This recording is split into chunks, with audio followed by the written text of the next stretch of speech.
Day 2 of my weight loss journey. So first day starts with ನಾನು ಗಿಡಗಳಿಗೆ ನೀರು ಹಾಕ್ತಾಯಿದ್ದೀನಿ. ಯಾಕೆಂದರೆ ರಂಗೋಲಿ ಹಾಕ್ಬಿಟ್ಟು ಬಂದು ಹಂಗೇ ನೀರು ಹಾಕ್ಬಿಟ್ಟು ಗಿಡಗಳಿಗೆ. ಸೊ ಈಗ ಸ್ವಲ್ಪ ಬಿಸಿಲು ಬರೋಕ್ಕೆ ಸ್ಟಾರ್ಟ್ ಆಗಿದೆ ಅಲ್ವಾ, ಸೊ ನೀರು ಬೇಕಾಗುತ್ತೆ, ಇಂಪಾರ್ಟೆಂಟ್ ಇದೆ.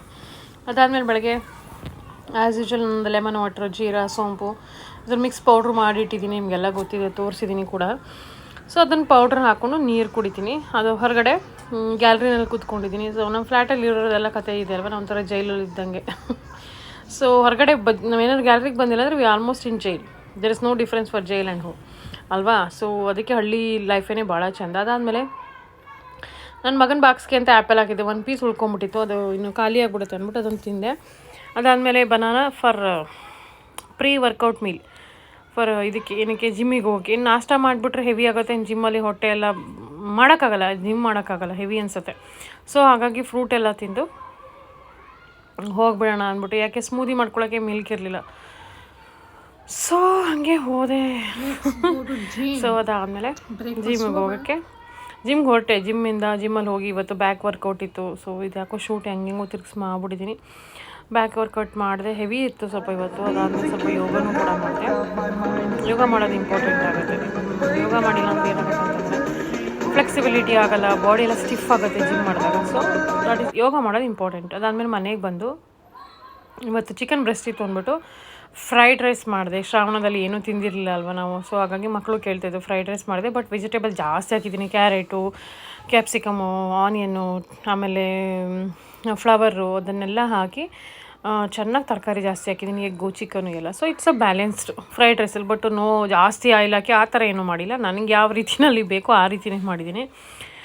ನನ್ನ ಮಗ ಇನ್ನೂ ಎಣ್ಣೆ ಹಾಕಬೇಕು ಅಂತ ಅನ್ಬತ್ತು. ಎಣ್ಣೆಯಿಂದ ಏನೂ ಯೂಸ್ ಇಲ್ಲ ಅಂತ ಗೊತ್ತಿದೆಯಲ್ವ. ಸೊ ಹಾಗಾಗಿ ಎಣ್ಣೆ ಹಾಕಿಲ್ಲ. ಅದ್ರ ಜೊತೆಗೆ ಸ್ವಲ್ಪ ಮೆಂತ್ಯ ಸೊಪ್ಪಿನ ಪಲ್ಯ ಫೈಬರ್ಗಾಗಿ ಮಾಡಿಕೊಂಡೆ. ಏನೇ ಆದರೂ ನನಗೆ ಇವೆಲ್ಲ ಡ್ರೈ ಅನಿಸುತ್ತೆ ನನಗೆ ಈ ಫ್ರೈಡ್ ರೈಸ್ ಎಲ್ಲ. ಏನೋ ಯಾವತ್ತೋ ಒಂದಿನ ತಿನ್ಬೋದು ಹೊರತು ಇದನ್ನೆಲ್ಲ ನನಗೆ ಕ್ರೇಜ್ ಇಲ್ಲ. ಫ್ರೈಡ್ ರೈಸ್ ನಂಗೆ ಇಷ್ಟ. ಹೊರಗಡೆದು ಎಗ್ ಫ್ರೈಡ್ ರೈಸ್ ಚೆನ್ನಾಗಿ ಇಷ್ಟ ಆಗುತ್ತೆ. ಬಟ್ ಮನೇಲೆಲ್ಲ ಅಷ್ಟೇನು ಇಂಟ್ರೆಸ್ಟ್ ಇಲ್ಲ. ಬಟ್ ಚೆನ್ನಾಗಾಗಿತ್ತು, ತುಂಬ ಚೆನ್ನಾಗಾಗಿತ್ತು. ಅದಾದಮೇಲೆ ನನ್ನ ಮಗನ ಕರ್ಕೊಬರೋಣ ಅಂತ ಹೊರಗಡೆ ಬಂದೆ ಕೆಳಗಡೆ. ಅಲ್ಲಿ ಬಂದರೆ ಸ್ವಲ್ಪ ಬಿಸಿಲು ಬಂದಿದೆ. ಸ್ವಲ್ಪ ಬಿಸಿಲು ಕಡೆಗೆ ಹೋಗಿ ನಿಂತ್ಕೊಳ್ಳೋಣ ಅಂತ ಗಾರ್ಡನ್ಗೆ ಹೋದೆ. ಗಾರ್ಡನಲ್ಲಿ ಸಣ್ಣ ಸಣ್ಣ ಫ್ಲವರ್ಸ್ ಬಂದಿತ್ತು. ಸೊ ನೋಡಿಕೊಂಡು ಬಂದೆ.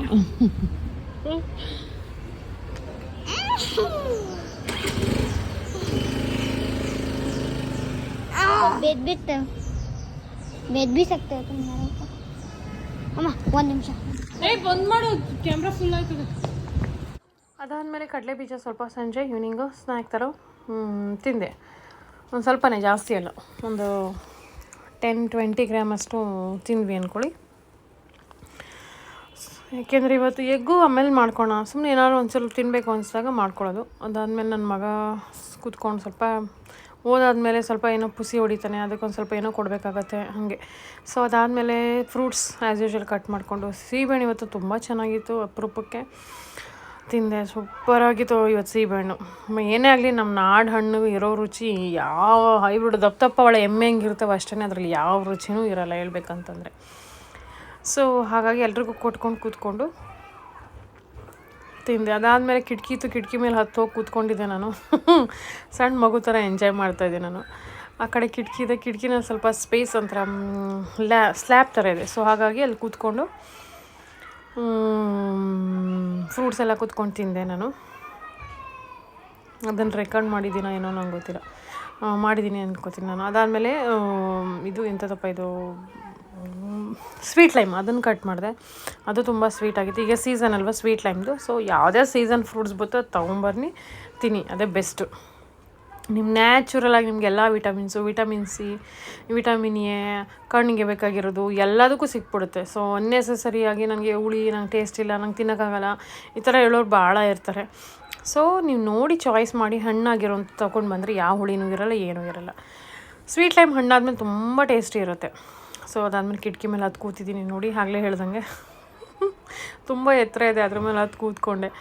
ಸೊ ನಮ್ಮ ಮನೆಯವ್ರು ಬೈತಾರೆ, ಆಡಬಾರ್ದೇ ಆಡ್ತಾಯಿದ್ಯಾ ನೀನು ಅಂತ. ಸೊ ನಾನಂತೆ, ಅಯ್ಯೋ ನಿಮ್ಮ ಹೆಂಡ್ತಿಗೆ 40 ವರ್ಷ ಆಗಿದೆ. ಸೊ ಅಟ್ಲೀಸ್ಟ್ ಅವಳು ಒಂದು ಜಂಪ್ ಕೂತ್ಕೊಂಡು ಏನೋ ಒಂಥರ ಮಾಡ್ಕೊಂಡಿದ್ದಾಳಲ್ಲ, ಫ್ಲೆಕ್ಸಿಬಲ್ ಇದ್ದಾಳೆ, ಅದು ಖುಷಿ ಪಡಿ ಅಂತ ಹೇಳಿದೆ ನಾನು, ಅಲ್ವಾ, ಕರೆಕ್ಟ್ ಅಲ್ವಾ. So so at least enjoy that moment. ಏನೋ ಒಂದು 5-10 ಮಿನಿಟ್ಸ್ ಹಾಫ್ ಆನ್ ಅವರ್ ಸಿಗುತ್ತೆ, ಅದರಲ್ಲೇ ಎಂಜಾಯ್ ಮಾಡಿಲ್ಲ ಅಂದರೆ ಲೈಫ್ ಇದರಲ್ಲೇ ಕಳೆದೋಗುತ್ತೆ. ಇರೋ ಟೈಮಲ್ಲಿ ಎಂಜಾಯ್ ಮಾಡ್ಕೊಬೇಕಷ್ಟೇ. ಅದಾದಮೇಲೆ ಎಗ್ ಆಮ್ಲೆಟ್ ಮಾಡ್ಕೊಳ್ಳೋಣ ಅಂತ ಒಂದು ಎಲ್ಲೋ ಹಾಕ್ಕೊಂಡೆ, ಇನ್ನೊಂದು 2 ವೈಟ್ ಹಾಕ್ಕೊಂಡೆ ಅಷ್ಟೇ. ಸೊ ಹಾಕ್ಕೊಂಡು ಮಾಡ್ಕೊಂಡೆ, ಅದನ್ನು ತೆಗೆದು ಹಾಕಿಬಿಟ್ಟೆ. ಸೊ ಸ್ವಲ್ಪ ಕೊಲೆಸ್ಟ್ರಾಲ್ ಜಾಸ್ತಿ ಆಗಿಬಿಡುತ್ತಲ್ವ, ಸೊ ಹಾಗಾಗಿ ಎಲ್ಲೋ ಕಮ್ಮಿ ಮಾಡ್ತೀನಿ ನಾನು, ಇಲ್ಲಾಂದರೆ ಕೊಲೆಸ್ಟ್ರಾಲ್ ಜಾಸ್ತಿ ಆಗುತ್ತೆ. ಸೊ ಡೈಲಿ ನಾವು ತಿನ್ನೋದ್ರಿಂದ, ಎಲ್ಲ ಟೈಮು ಎಲ್ಲೋ ಹಾಕ್ಕೊಂಡ್ರೆ ಜಾಸ್ತಿ ಆಗಿಬಿಡುತ್ತೆ. ಸೊ ಮಿನಿಮಮ್ 2 ತಿನ್ಬೋದು ನೀವು ಎಲ್ಲೋ, ಅದಕ್ಕಿಂತ ಜಾಸ್ತಿ ತಿನ್ನೋಕ್ಕೆ ಹೋಗಬೇಡಿ ಅಷ್ಟೇ.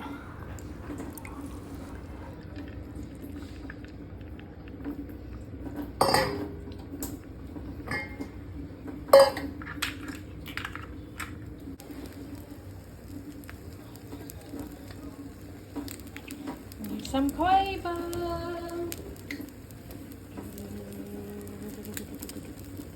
Salt, bay, pepper,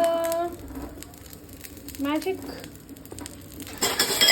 and it's need more magic. Let's flip. Cook until it's done. Again, cook. And I'm going to make this omelette for the whole family. But now I'm going to eat. I'm going to have my walking. So let us be a little selfish for a while. It's done now. I'm going to plate it.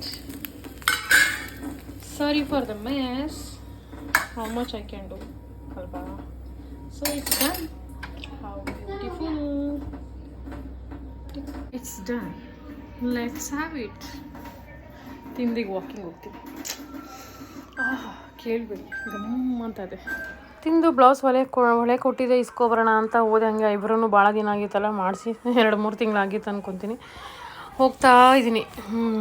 ಹೋದೆ, ಹೋಗಿ ಮಾಡಿಸ್ಕೊಂಡು ಮನೆಗೆ ಬಂದು ಮತ್ತೆ again 1-2 round walking ಮಾಡಿ ನನ್ನ ಇವತ್ತು ಡೇನ ಮುಗಿಸ್ತೆ.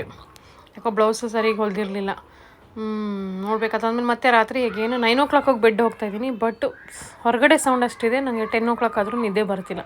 I am finishing everything by 9 o'clock. I am feeling great. ಎಲ್ಲ ಕೆಲಸ ಮುಗಿಸ್ಕೊಂಬಿಟ್ರೆ ಎಷ್ಟು ಆರಾಮ ಅನ್ಸುತ್ತೆ ಗೊತ್ತಾ. ಮಕ್ಕಳನ್ನ ಮನ್ಸ್ಕೊಂಡು ಕೆಲಸ ಮುಗಿಸ್ಕೊಂಡು ಬೆಡ್ ಮೇಲೆ 9 o'clock ಹೋಗೋದು ಇಷ್ಟು ನಿಜವಾಗ್ಲೂ ಬಹಳ ಬಿಗ್ಗೆಸ್ಟ್ ಟಾಸ್ಕು. ಸೊ ಮತ್ತೆ ಸಿಗ್ತೀನಿ ಮತ್ತೊಂದು ಹೊಸ ವಿಡಿಯೋ. ಅಲ್ಲಿವರೆಗೆ ನಮಸ್ಕಾರ.